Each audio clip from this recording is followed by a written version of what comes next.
할렐루야. 1호산 저녁기도에 오신 여러분들을 주님의 이름으로 환영하고 축복합니다. 오늘 이 시간, 정한 장소 가운데서 하나님이 여러분들과 함께 하시는 놀라운 일들을 경험하는 이 저녁 시간이 되기를 간절히 소원하겠습니다. 우리 같이 하나님과 이 시간 찬양하며 나아가기를 소원하겠는데요, 우리 같이 내 안에 가장 귀한 것이라는 찬양이 있습니다. 우리 같이 하나님 앞에 찬양하며 나아가도록 하겠습니다.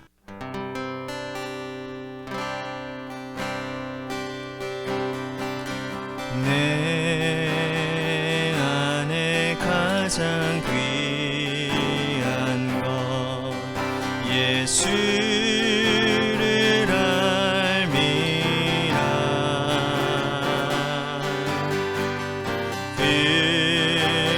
금은보다 더 귀한 것 예수를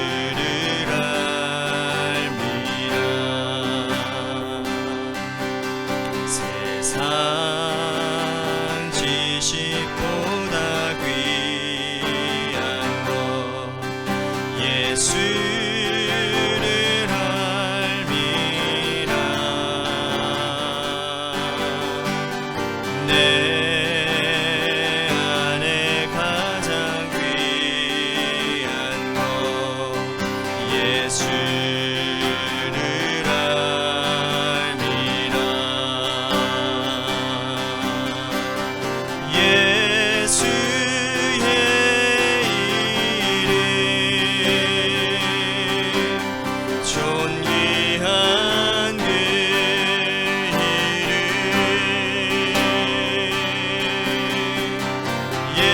예수의 이름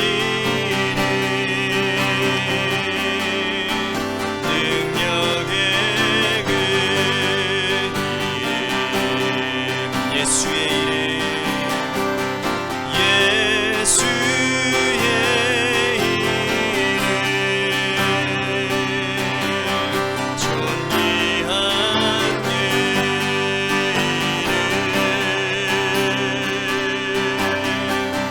예수의 이름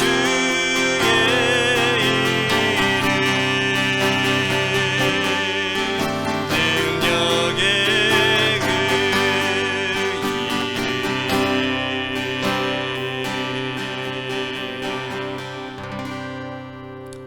기도하겠습니다. 하나님, 오늘 주님의 말씀을 통하여 우리에게 예수님이 어떠한 분이신지, 예수님이 원하시는 삶이 무엇인지를 깨달아 아는 시간이 되기를 소원합니다. 들을 길을 허락하시고 또한 하나님 열린 마음을 주시고 옥토밭을 주시어서 이 시간 말씀으로 결단하고 순종함으로 100배의 결실을 맺는 놀라운 축복의 하나님 통로가 되어지는 이 시간으로 삼아 주옵소서. 사랑이 많으신 예수님 이름 받들어 간절히 축복하며 기도하옵나이다. 아멘. 오늘 이 저녁 시간에 하나님이 우리에게 주신 말씀 보도록 합니다. 고린도전서 11장 말씀 21절부터 우리 27절 말씀까지 보도록 하겠습니다. 시작. 이는 먹을 때에 각자 자기의 만찬을 먼저 갖다 먹음으로 어떤 사람은 시장하고 어떤 사람은 취함이라. 너희가 먹고 마실 집이 없느냐? 너희가 하나님의 교회를 업신여기고 빈군한 자들을 부끄럽게 하느냐? 내가 너희에게 무슨 말을 하랴? 너희를 칭찬하랴? 이것을 칭찬하지 않노라. 내가 너희에게 전한 것은 주께 받은 것이니 곧 주 예수께서 잡히시던 밤에 떡을 가지사 축사하시고 떼어 이르시되 이것은 너희를 위하는 내 몸이니 이것을 행하여 나를 기념하라 하시고 식후에 또한 그와 같이 잔을 가지시고 이르시되 이 잔은 내 피로 세운 새 언약이니 이것을 행하여 마실 때마다 나를 기념하라 하셨으니 너희가 이 떡을 먹으며 이 잔을 마실 때마다 주의 죽으심을 그가 오실 때까지 전하는 것이니라. 그러므로 누구든지 주의 떡이나 잔을 합당하지 않게 먹고 마시는 자는 주의 몸과 피에 대하여 죄를 짓는 것이니라. 아멘. 할렐루야. 오늘 이 저녁 시간에도 하나님의 말씀의 역사가 일어나는 저녁 시간이 되기를 바라겠습니다. 교회는 죄인들이 모인 공동체입니다. 그러므로 문제가 많은 곳이죠. 죄인들이 모여서 주님의 은혜를 구하고 하나님의 능력을 구합니다. 주님의 은혜를 받은 후에, 하나님의 능력을 받은 후에 사람들은 달라져야 되는 거예요. 그런데 달라지지 않고 은혜만 갈망하고 능력을만 사모하는 것은 심각한 문제를 낳게 된다는 겁니다. 왜요? 변하지 않기 때문이죠. 바뀌어지지 않았기 때문에 그런 겁니다. 어떤 사람들은 교회에서는 천사만 있을 거라고 생각합니다. 그러나 이건 잘못된 생각이지요. 교회는 근본적으로 죄인된 자들이 모여서 살아가는 곳이기 때문에 문제가 너무나도 많은 곳입니다. 여러분, 고린도 교회만 봐도 그렇지 않습니까? 분열의 문제, 음행의 문제, 송사의 문제, 결혼, 우상에게 바쳐진 재물의 문제, 바울이 고린도 교회 성도들에게 전하는 여러 가지 문제들만 봐도 도대체 이 교회 성도들은 어떻게 살았길래 이런 문제들이 그렇게 안고 살아가는가 라고 하는 의문이 들 정도로 교회는 문제투성이었습니다. 그런데 오늘 바울은 한 가지 더 문제를 지적하고 있는데 그것이 뭐냐? 바로 성만찬의 문제였습니다. 이 교회는 성만찬 때문에 심각한 문제와 내홍을 겪고 있었습니다. 원래 예수님께서 제정하신 성만찬은 오늘과는 다른 것입니다. 오늘날의 우리의 성만찬은 제도적으로 정교하게 다듬어져 있었어요. 그래서 1년에 서너 번, 그 대여섯 번, 그 이상 하는 교회도 있으나 많은 교회는 매주 모일 때마다 성만찬을 하지 않았습니다. 예수님의 성만찬의 첫 시작은 예수님께서 십자가를 지시기 전 제자들과 함께 식탁을 나눈 것, 그것이 성만찬의 기원이 되었어요. 그래서 바울이 목회하던 그 시절에 초대교회와 초대교회가 개척한 모든 교회들은요, 성도들이 함께 모여서 식사 모임을 하고 먹고 마시고 헤어지는 것, 이것이 바로 성만찬의 전부였다라는 거예요. 그러나 먹고 마시는 것이 무슨 교회에 문제가 있을 수 있을까라고 하는 질문을 우리들은 할 수밖에 없는 것이죠. 그런데 고린도 교회는 이 먹는 것 때문에 문제가 많았다라는 거예요. 자, 21절 다시 보겠습니다. 이는 먹을 때에 각각 자기의 만찬을 먼저 갖다 먹음으로 어떤 사람은 시장하여 어떤 사람은 취함이라. 사람들이 먼저 모이는 사람이 있고 나중에 오는 사람도 있는데, 먼저 모이는 사람들이 나중에 오는 사람들을 생각지 않고 배려하지 않고 음식을 다 갖다 먹어버린 거예요. 포도주를 먼저 다 마셔버린 겁니다. 취할 정도로 마셨다라는 거예요. 배부를 정도로 먹은 거예요. 뒤에 오는 사람, 나중에 오는 사람들은 먹을 것 없고 마실 잔이 없는 겁니다. 여러분, 도대체 어떤 사람들이 이런 일을 했을까요? 자, 22절 보십시오. 너희가 먹고 마실 집이 없느냐? 자, 보세요. 이것만 봐도 여러분, 너희가 먹고 마실 집이 없느냐? 집이 있다라고 하는 건 부자를 얘기하는 것 아니겠습니까? 사실 여러분, 부자들은 시간이 많아요. 어떤 일에 특정한 장소나 일에 얽매여 있지 않기 때문에 그들은 교회에 먼저 올 수 있는 사람들입니다. 그런데 부자들이 집에도 먹을 것이 있음에도 불구하고 모인 그 자리에서 자기들이 다 먹고 다 마셔버렸다라는 거예요. 나중에 오는 사람들은 어떤 사람들일까요? 가난한 사람들, 노동자들이나 아니면 종들이겠죠. 이들은 어떤 특정한 일이나 장소에 매여 있는 사람들입니다. 그러니 그들이 와서 보니 부자들이 다 먹고 다 마셔버린 거예요. 그러니 속으로 얼마나 화가 나겠습니까? 이것은 여러분, 단순히 먹고 마시는 문제가 아니라 교회 안에 부자들과 가난한 자들의 사이의 분열의 문제였고, 교회 안에 가진 자들과 가지지 못한 자들의 극명하게 확실하게 선을 긋는 문제였다라는 거예요.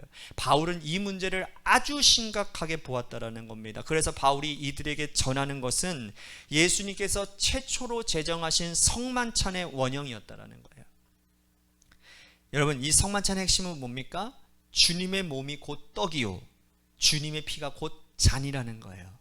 예수님께서는 성만찬을 제정하실 때 이것을 먹을 때마다, 이 잔을 마실 때마다 누구를 기억하라? 누구를 기념하라? 예수를 기억하고 예수를 기념하라고 그랬어요. 그렇다면 예수님의 몸인 떡을 몇몇 사람들이 독점해서는 되겠습니까? 안 되겠습니까? 예수님의 피인 잔을 몇 사람 부자들만 독점하는 것이 이치와 논리의 상식에 맞는 일입니까? 아닙니까? 예수님의 몸은 온 세상 모든 인류를 위해 찢겨진 몸이요, 또 예수님의 피는 모든 백성들을 위해 흘리신 피이기 때문입니다.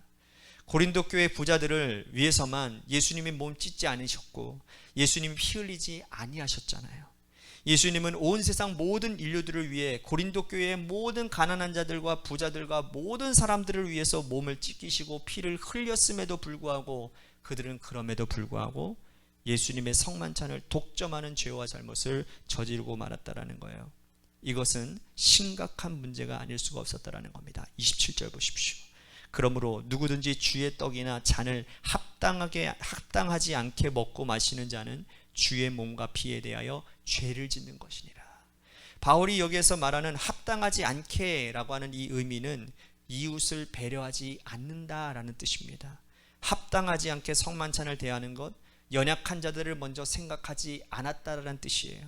연약한 자, 가난한 자, 그리고 소수의 사람들, 그리고 나보다도 약한 자들, 늦게까지 일하고 와야 되는 사람들, 이러한 사람들 배려하지 않고 먹고 마시는 것은 예수 그리스도의 성만찬에 대해 죄를 짓는 것이라고까지 말씀하고 있다는 거예요. 여러분, 먹는 것은 아주 사소한 문제입니다. 마시는 것도 유치할 정도로 사소한 문제예요. 하지만 여러분, 이 문제는 인류 역사상의 가장 큰 문제 가운데 하나였다는 거예요. 최초의 범죄 아담과 하와도 선악과를 먹는 문제로 결국은 문제가 되지 않습니까? 이스라엘 백성들이 광야 출애굽 여정에서 그들이 하나님을 가장 원망했던 것도 결국 뭡니까? 먹고 마시는 것 때문에 그런 거였어요. 하나님께서 그 때문에 하늘에 만나와 메추라기를 주시고 반석에 물을 내어주셨습니다. 여러분, 인간은 가장 연약한 존재인데 유치하다 싶을 정도로 먹는 것과 마시는 것에 집착하는 존재이고, 이것 때문에 마음 상하면 여러분, 믿음 생활도 결국은 흔들릴 수밖에 없다라는 거예요. 또한 이 유치하고 작은 문제마저 배려하지 못한다면 교회에 크고 더 심각한 문제가 어떻게 양보하고 어떻게 배려할 수 있겠습니까? 오늘 우리가 믿음 생활을 하는 우리 공동체의 일원을 가진 자는 가지지 못한 자들을 배려해야 됩니다.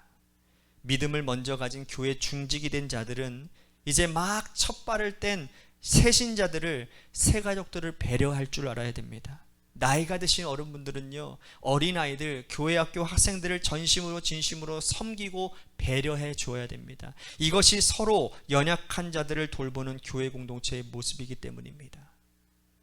우리는 죄인으로 교회에 왔으나 은혜 받고 거듭난 사람이 되었잖아요. 그렇다면 행실이 달라져야 되는 거예요. 생각도 바뀌어져야 되는 거예요. 예수님께서 흘리신 피와 예수님이 찢으신 몸에 대한 성만찬조차도 이런 식으로 대하는 사람들, 죄송한 얘기지만 이런 사람들은 성도가 될 자격이 없는 겁니다. 우리는 어떤 사람들입니까? 우리가 성도를 대하는 태도, 이웃을 대하는 태도, 나누고 배려하는 태도, 이것이 우리의 믿음의 수준을 결정짓는다는 거 아십니까? 바울은 이렇게 결론을 내리고 있습니다. 우리가 읽지는 않았지만 33절과 34절 말씀 보십시오.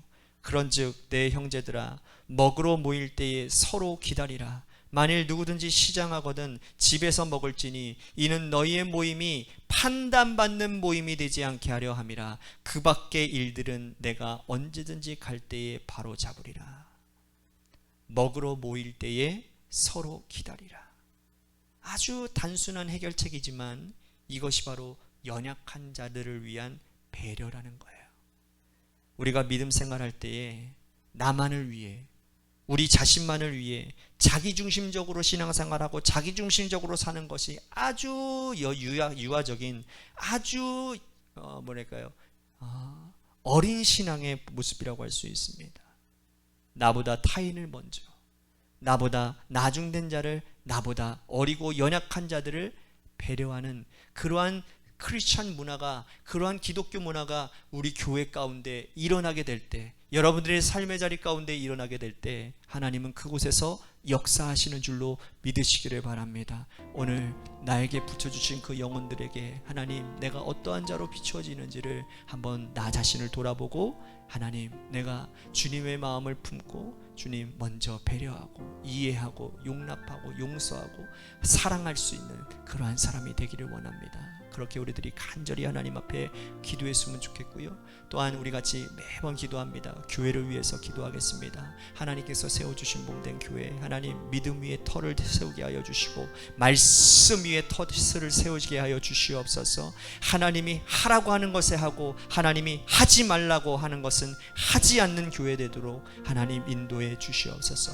나의 판단, 나의 관점, 내 생각이 앞서는 것이 아니라 하나님이 기뻐하시고 하나님이 원하시는 것이 무엇인지를 바라보고 그 일에 힘써 행하는 교회가 될 수 있도록 인도해 주시옵소서라고 우리 같이 교회를 위해서 기도하도록 합니다. 마지막으로 여러분들의 삶의 자리와 여러분들의 자녀들을 위해서 기도하시다가 돌아가실 텐데 이 찬양 시간이 다 끝날 때까지만이라도 여러분들 기도해 주시기를 바라겠습니다. 이 시간 우리 같이 하나님 앞에 전심으로 기도하도록 하겠습니다. 기도하시겠습니다.